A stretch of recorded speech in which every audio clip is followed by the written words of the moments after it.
right, welcome back. More now on the fallout from our top story. The Trump administration confirming a stunning leak of secret military battle plans in a Signal group chat. I want to bring in now the former national security advisor in President Trump's first term, John Bolton. Ambassador Bolton, thanks very much for being on the show. Glad to be with you. So let's just start with this. What was your reaction to learning about these secret plans being communicated in this Signal group chat? Well, I was shocked, and I was without words, and I say that not because I'm more virtuous than anybody who was in that group. I just couldn't imagine it was happening. I couldn't imagine anybody would use Signal. Some of the guests have commented that Signal's highly encrypted.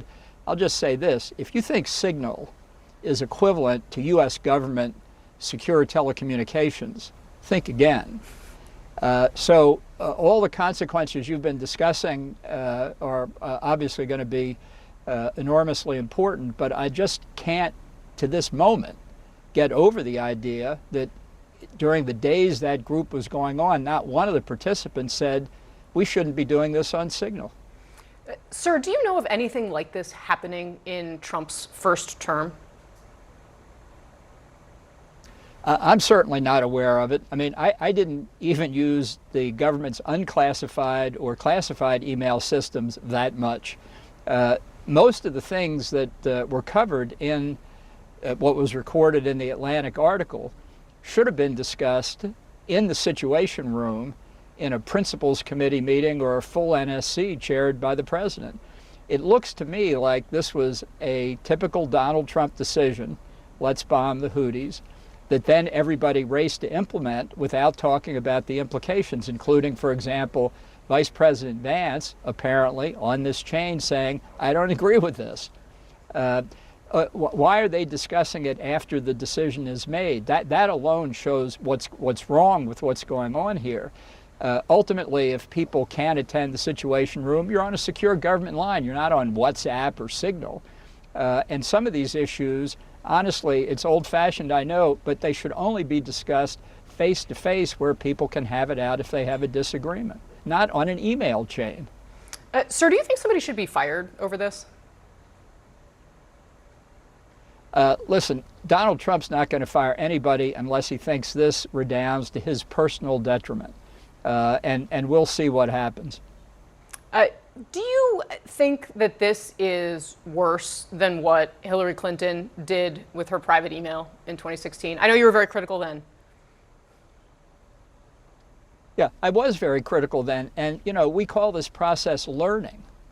That when somebody does something like what she did, whether she deserved to be prosecuted or anything else, that goes into the memory in the body politic. How can you then turn around and conduct, let's forget the classification issue. How can you conduct official government business over a non-official channel? Maybe there's some in extremis situation when you're on Samoa or something and there aren't any official channels. But they were in Washington, probably in their offices. As I say, words fail me here. I cannot even imagine this happening. Sir, do you think that Trump administration officials broke the law when they had this Signal chat? I don't know enough about it, but I'll tell you this, just like Donald Trump isn't going to fire anybody, whether they deserve to be fired or not, unless he feels the heat personally, I have zero faith that this Justice Department will prosecute anybody. Zero. Mr. Ambassador, I want to play for you what President Trump so far has said about this. He was asked about it by reporters who were covering a different event with him at the White House. Let's watch. I don't know anything about it. You're telling me about it for the first time. So he says there that he's being told about it for the first time. Now, when that happened, the story had been out and in the banners on various news networks for a couple of hours. Do you buy what the president said there? No, because he sits in his dining room, or at least he did in his first term, and watched Fox mostly. Occasionally he'd tune into CNN, but maybe even MSNBC, but mostly Fox. If Fox had it on the news in the past several hours, then he knows about it for sure, or somebody like Dan Scavino would have run in and told him. But notwithstanding that, now you've got him on tape saying he's hearing about it for the first time. Now we'll see if he feels any heat. If he doesn't feel the heat, these people are golden. They're in for as long as they can stay.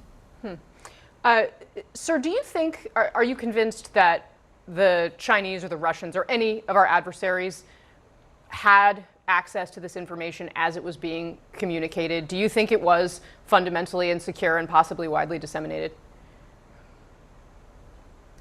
You know, I don't really know enough about what they were up to be able to comment on that. I would just say this: we have government secure communications facilities for a reason. They may not be perfect either, but there isn't anything else that's as good. How clear can I be on that point? That's why you don't use non-official channels for official business, and especially not for business that's sensitive or classified. It's a very simple point, and you would think that somebody on this chain would have figured it out, unless it bespeaks of a wider pattern of behavior that goes well beyond the events dealing with the strikes on Yemen. What's your assessment of how Jeffrey Goldberg, the editor-in-chief of The Atlantic, handled this situation? He watched this unfold. When he realized it was legitimate, he took himself off. He did write that this happened, but he did redact significant classified information that he was then privy to. It was not published in The Atlantic. Overall, did he do the right thing? Well, from a very brief reading of the article, I didn't see anything to criticize. I think his initial reaction that it might be a scam, it's somebody trying to entrap a journalist, or it might be a spoof, or who knows what, it was legitimate for him to stay on. Whether he should have cut it off earlier or not, I think that's a question that reasonable people can disagree on. I didn't see anything in the article that looked to me to be worse than a general description of what was in there, so I don't think he released any classified information. But again, I just say, why are we having this conversation? How could you, I don't know who put this chain together, but I wouldn't have such a chain. I just can't even imagine having a chain. He seems to suggest it was Mike Waltz, the guy in your role. Somebody who had technical capabilities to put it together. All right. Ambassador John Bolton, very much appreciate you scrambling to come talk to us about this breaking story. Thanks very much for your time today. Thank you.